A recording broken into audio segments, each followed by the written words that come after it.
Moi, ce que je veux vous dire, c'est qu'on est tous capables, on a tous les moyens de le faire. Maintenant, on se donne pas les moyens. On donne toujours les moyens aux autres. C'est la même chose d'investir toujours sur les autres. Investissez sur vous-même. Quand on travaille sur soi, c'est investir sur soi au lieu de, je sais pas, donner de l'argent à une diététicienne qui va tout le temps vous redonner un nouveau régime. Chaque année après l'hiver, je vais repayer quelqu'un pour me faire du régime. Non, apprenez à créer une relation saine avec votre alimentation. Et c'est la même chose avec ces applications. Ne payez pas des applications pour vous restreindre sur le long terme. Payez-la juste pour vous impulser et pour pouvoir vous donner du temps afin de vous créer une relation de confiance avec vous-même. Parce que c'est exactement ça ce qui est à la source aussi. C'est la confiance qu'on a avec soi-même face à toutes ces sources de tentation. C'est ça que vous devez travailler. Et pas la ligne d'action et toutes les méthodes qui vont vous dire comment faire et à quel moment le faire. Hey! Bienvenue dans le podcast Être audacieuse. Je suis Tiffany, coach de vie pour les femmes indépendantes et entrepreneurs. Je partage avec vous les outils pour vivre pleinement votre vie, vos choix, tout en gérant votre esprit et en vivant vos émotions. Allez, on embarque! Bonjour à toi, bienvenue dans cet épisode où je vais parler de cadre, je vais parler d'environnement et je vais essayer de pas trop taper mon coup de gueule, mais c'est un peu ce que j'ai envie de faire. Parce que je pense qu'on n'utilise pas le cadre, et ça c'est complètement une pensée très personnelle, mais on l'utilise pas à bon escient. Alors je vais m'expliquer et je vais essayer de vous imager ça avec des exemples. Je pense que créer un environnement et créer un cadre propice à vous puissiez soit résoudre des problèmes par exemple de distraction, de tentation, et c'est exactement ce qu'on va parler dans cet épisode. Oui, c'est utile pour vous propulser, pour vous donner une impulsion. Maintenant, je pense qu'aujourd'hui, on commence à donner beaucoup de pouvoir à l'extérieur pour pouvoir résoudre nos problèmes de distraction et de tentation. Je vais vous donner plusieurs exemples et on va se focaliser surtout sur la productivité, mais on va forcément parler d'alimentation parce que c'est toujours les exemples qui me viennent aussi en tête et c'est aussi les choses dont je travaille. Je travaille pas seulement l'organisation de temps, mais je travaille aussi la relation qu'on a avec la nourriture sur d'autres aspects de coaching. Mais je vais vous donner un exemple qui est tout bête, c'est ma relation avec le Nutella.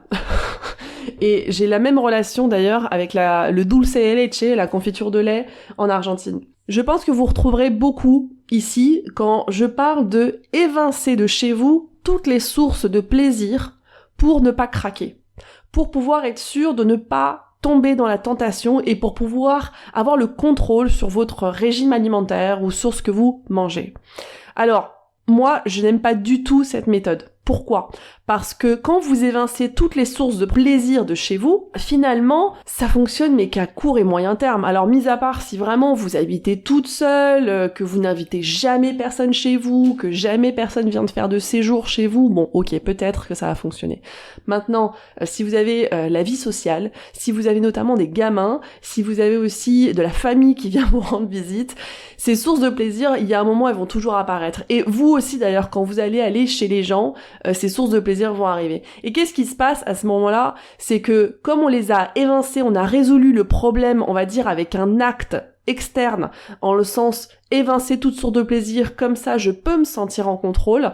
On ne travaille pas sur sa relation avec l'alimentation, c'est-à-dire que quand on est face à ça, c'est la même personne qui est face, par exemple, moi, à son pot de Nutella, parce que je n'ai pas travaillé sur ma relation avec le Nutella, et du coup, je retombe dedans. Et c'est exactement, je vous prends cet exemple du Nutella, donc petite parenthèse pour l'histoire. Chez moi, c'était toujours interdit quand j'étais petite. Les sources de sucreries industrielles étaient littéralement interdites. C'était vraiment que pour les anniversaires ou des choses assez comme ça très particulières. Et qu'est-ce qui se passait ? C'est-à-dire que quand il y avait du Nutella, je ne pouvais plus me contrôler. Et donc, je lui fais un petit clin d'œil au cas où si elle écoute ce podcast. Mais ma voisine, il y a toujours eu du Nutella chez elle. Et la porte était toujours ouverte aussi. Donc en fait, qu'est-ce que je faisais ? Je m'échappais de chez moi, je passais par le garage était toujours ouvert, la cuisine était vraiment en face et j'allais me descendre le pot de Nutella en cachette. Je lui avoue il y a pas très longtemps d'ailleurs que je faisais ça quand j'étais petite et c'est exactement ce qui m'arrive encore, notamment en fait quand je me prive d'avoir du Nutella chez moi. Cet exemple du Nutella me fait vraiment penser, et c'est exactement la première chose à laquelle j'ai pensé quand je vois des coachs. Alors, et désolé, je me pointe un peu du doigt sur cet épisode-là, c'est pas quelque chose que j'aime faire, mais ça me rend quand même dingue qu'il y ait encore des coachs ou des thérapeutes ou des accompagnants, quoi qu'est-ce, on s'en fout, mais qui vont toujours travailler, on va dire, sur vos actions avec des outils qui sont très contrôlateurs. C'est pas du tout français ce que je veux dire, mais qui vont vous contrôler au lieu d'aller à la source de votre problème. Et donc, par exemple, je vois beaucoup sur l'organisation de temps, sur la productivité, des applications qui fleurissent pour vous bloquer tous les accès aux réseaux sociaux. Comme ça vous oblige à rester focalisé. Alors oui, c'est intéressant, mais c'est intéressant comme un propulseur, c'est intéressant pour vous donner cette impulsion et peut-être pour apprendre un nouveau rythme, apprendre des nouveaux modes de fonctionnement et pour pouvoir enseigner aussi à votre cerveau qu'il existe autre chose. Maintenant, si vous allez toujours remettre cette force, on va dire, à quelque chose d'externe, comme l'application, qu'est-ce qui se passe si le jour l'application ne fonctionne pas? C'est-à-dire que vous pouvez plus travailler. C'est-à-dire que ça ne va fonctionner seulement pour vous donner, on va dire, peut-être l'impulsion, mais ça va pas vous aider à éradiquer vos blocages, à évincer les tentations, et surtout à résoudre le problème sur le long terme. Si vous n'apprenez pas à créer une relation de confiance avec vous-même, si vous n'apprenez pas à avoir une relation de discipline aussi, de dire je vais mettre des moments où je vais aller sur les réseaux sociaux, je vais mettre des moments où je vais aller scroller, à répondre à mes mails ou des choses comme ça, finalement, ça ne va jamais fonctionner sur le long terme parce que vous donnez toujours le pouvoir à l'autre ou à l'application, dans cet exemple-là, sans prendre votre part de responsabilité. C'est exactement la même chose quand je vois ces tentations, et j'aimerais bien savoir, parce que je pense qu'il y a énormément de gens qui font ça, parce que je le vois, tout d'un coup, j'ai décidé, je me désinstalle toutes les applications sources de tentation de mon téléphone. C'est-à-dire que Instagram, je vois des personnes qui passent leur temps à désinstaller, réinstaller. Et c'est ça dont je parle quand on dit on pose un cadre, mais on donne le pouvoir à l'extérieur. Ça veut dire que vous êtes capable de vous contrôler si l'application n'est plus dans votre téléphone. Mais si elle est dans votre téléphone, vous ne pouvez pas vous contrôler. Ça, si vous êtes dans ce cas-là, ça veut dire que vous ne travaillez pas sur votre relation face, par exemple, aux réseaux sociaux. Et c'est là où ce cadre restrictif et rigide, à mon sens, ne fonctionne pas. C'est là où la tentation avec les sources de plaisir quand on parle d'alimentation ne fonctionne pas non plus. L'idée, l'objectif, c'est que vous soyez capable de gérer ce désir, cette tentation qui sera toujours là, parce que le marché industriel, quand on parle d'alimentation, a très bien compris comment fonctionne notre cerveau primitif, et il y aura toujours des sources de tentation qui vont titiller ce cerveau primitif et qui va avoir envie de bouffer tout ce qui bouge. Et ben, les réseaux sociaux, c'est exactement la même chose. C'est votre même cerveau primitif qui a, on va dire, cette dopamine qui se crée dans votre cerveau, cette hormone de plaisir sur la récompense qui peut exister. Parce que lui, ce qu'il comprend, c'est que quand on ouvre les réseaux sociaux, par exemple sur Instagram ou TikTok ou quoi qu'est-ce, il va avoir un shot de plaisir, et en plus c'est l'inconnu parce qu'il sait même pas, parce qu'il y a peut-être en plus un nouveau like, il y a peut-être un message, il y a peut-être une bonne nouvelle, et c'est exactement cette relation qui se crée avec toutes les sources de tentation. Maintenant, est-ce qu'il vaudrait pas mieux que vous travailliez sur votre relation face à ces tentations, au lieu de toujours être à la merci de quelque chose qui va bloquer cette tentation, vous priver de cette tentation, avec votre force de volonté et avec la force, on va dire, de l'application qui va tout vous bloquer. Quand on utilise des applications qui vont nous bloquer, par exemple, pendant 2 heures, l'accès à tout notre ordinateur ou tous nos téléphones portables, est-ce que vous pensez que vraiment, à long terme, ça a du sens de faire ça? Ce serait pas beaucoup plus efficace de travailler sur la relation avec soi-même et commencer à apprendre une nouvelle façon de fonctionner, une nouvelle relation pour être beaucoup plus libre quelque part? C'est exactement ce que je travaille avec mon programme de coaching, par exemple, lâcher prise avec la nourriture. Oui, je pense que quand on est incontrôlable et qu'on bouffe tout ce qui bouge et que on a besoin de se réassurer, on a besoin de poser un cadre, que ce soit avec l'alimentation ou que ce soit avec l'organisation de temps par exemple. Donc là, j'invite toujours mes clients à travailler avec leur cerveau humain, celui qui planifie, celui qui va créer un cadre. Ça, c'est propulsé, c'est un starter quelque part.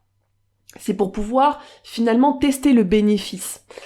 Maintenant, il y a un moment, il faut lâcher prise avec ça. Parce que si on reste dans des cadres hyper rigides, vous n'allez jamais apprendre à avoir une relation saine, que ce soit avec l'alimentation ou avec les réseaux sociaux, avec toutes ces sources de distraction et de tentation.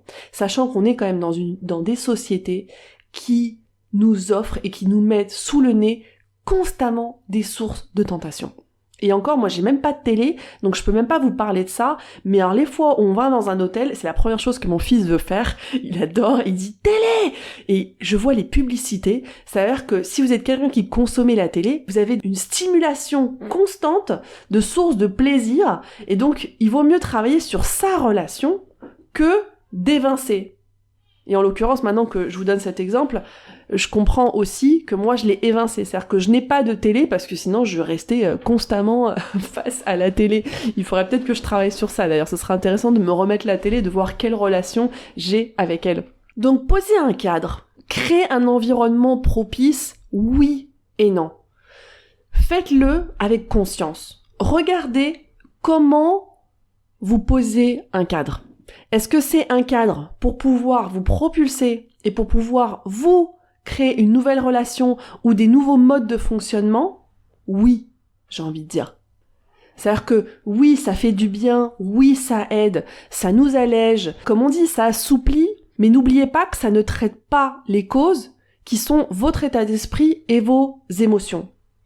Donc j'ai envie de dire non si vous utilisez le cadre pour vous contrôler. Si vous utilisez le cadre pour vous maîtriser, pour vous obliger à. Et si vous le faites, choisissez un temps. Pendant combien de temps vous allez le faire? Faites-le avec conscience pour commencer à apprendre. Utilisez ce cadre plutôt rigide comme source d'inspiration pour pouvoir apprendre de nouveaux modes de fonctionnement. Mais ne pensez pas que ces cadres rigides vont vous éradiquer vos problèmes, vous éradiquer vos blocages ou éradiquer les tentations. Ça ne va pas résoudre le problème sur le long terme, surtout quand vous donnez le pouvoir à l'autre ou à la source externe, par exemple l'application, par exemple le régime restrictif, par exemple la planification restrictive sur le long terme.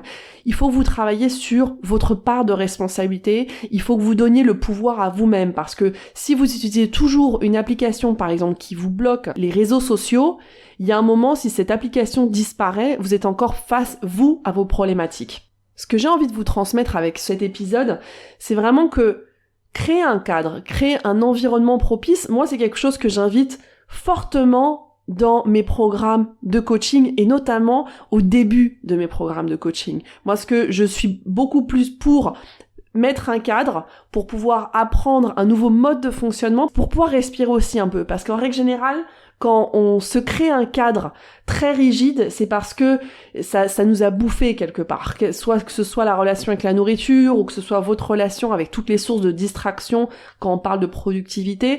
Oui, ça vous permet de prendre une pause. Ça vous permet de vous sentir un peu plus léger et de là, ça vous donne de l'espace pour pouvoir travailler sur les causes. Mais faites-le, voilà, avec conscience, pour apprendre, pour petit à petit vous rendre autonome sur la méthode. Et ça, je pense que c'est un point clé qu'il faut que vous gardiez en tête. À chaque fois que vous mettez un cadre restrictif ou rigide, pensez-le comme un cadre pour que je puisse apprendre et petit à petit me rendre autonome sur la méthode. Ça veut dire lâcher prise avec ça. Ne vous laissez pas porter inconsciemment en donnant tout le pouvoir à l'outil ou à le coach restrictif, le thérapeute restrictif qui va vous travailler sur une méthode sur la ligne A, la ligne d'action, j'ai envie de dire. Ces méthodes où on travaille seulement sur la ligne d'action, c'est exactement ce que moi j'ai vécu avec des thérapeutes, avec des diététiciens diététicien qui me donnait toujours un régime. Le régime, oui, ça fonctionne le temps que vous le faites, mais on vit pas avec un régime à long terme. Et je l'ai fait d'ailleurs, il y a un moment, j'ai vécu 1 an et demi en faisant Weight Watchers, à compter mes points. Ça m'a fait exploser, je suis tombée dans une boule de boulimie, anorexie, je ne savais plus manger sans compter des points. Et c'est exactement pareil, les gens qui comptent leurs calories. C'est pas faisable sur le long terme, parce que vous n'allez pas résoudre la cause de votre problème qui est la relation que vous avez avec l'alimentation. C'est exactement pareil maintenant, et je le compare avec des régimes, toutes ces applications, toutes ces méthodes rigides qui sont en train de fleurir pour contrôler les gens avec leur relation avec les réseaux sociaux, avec toutes les applications et les notifications.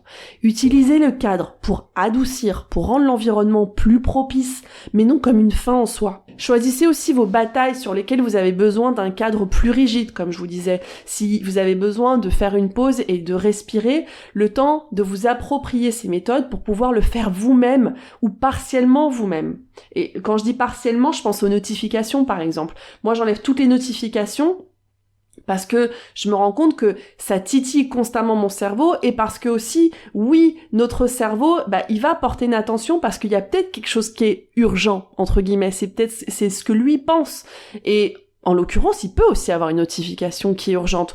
Moi, je préfère choisir à quel moment je veux traiter et être disponible pour ça. Et on peut se prévoir même ce type de cadre toutes les 30 minutes si on a envie de checker très souvent, ou si notre métier nous appelle à checker très souvent, ou si on est une jeune maman qui a envie de checker très souvent si ses enfants vont bien par exemple. Mais posez-vous le cadre.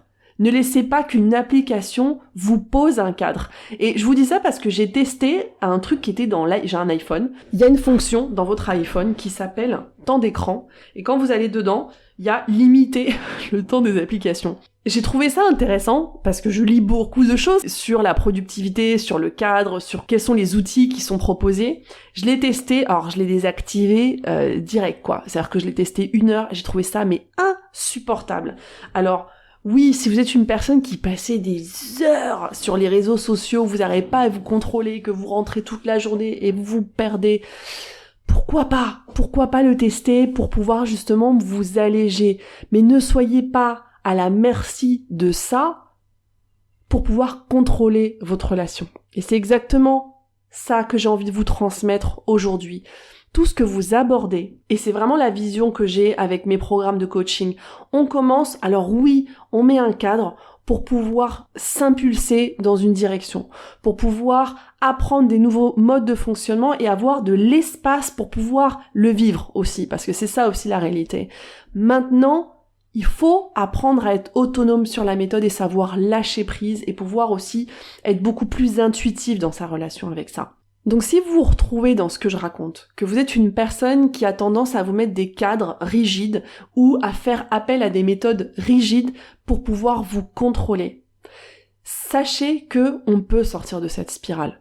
C'est exactement la spirale des régimes restrictifs. On peut arrêter de faire des régimes et perdre aussi du poids ou maintenir son poids ou avoir une bonne alimentation. C'est exactement pareil avec son organisation sur le temps, sa relation qu'on a avec le temps. On peut créer une relation beaucoup plus intuitive sans devoir se contrôler et en ayant un cadre fait avec amour quelque part qui est vraiment fait à la personne que vous êtes et qui est fait sur mesure. N'utilisez pas le cadre contre vous, et quand je dis contre vous, ça veut dire quand vous donnez le pouvoir à ce cadre au lieu de prendre vous le pouvoir et de renforcer votre relation. Parce que vous n'allez jamais résoudre le problème. Posez un cadre, oui, et non. Utilisez ce cadre pour vous impulser, faites-le avec conscience.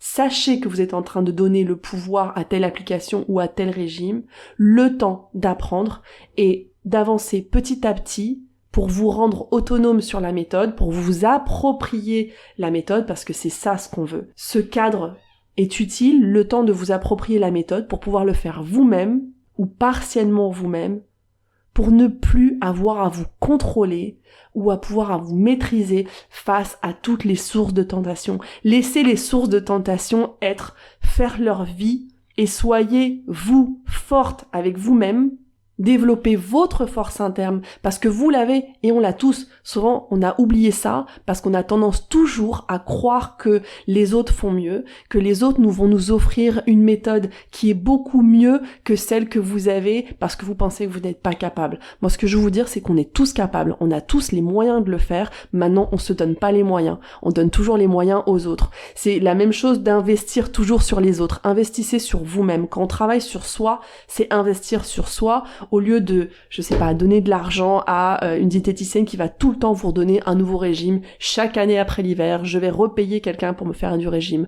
Non, apprenez à créer une relation saine avec votre alimentation. Et c'est la même chose avec ces applications. Ne payez pas des applications pour vous restreindre sur le long terme.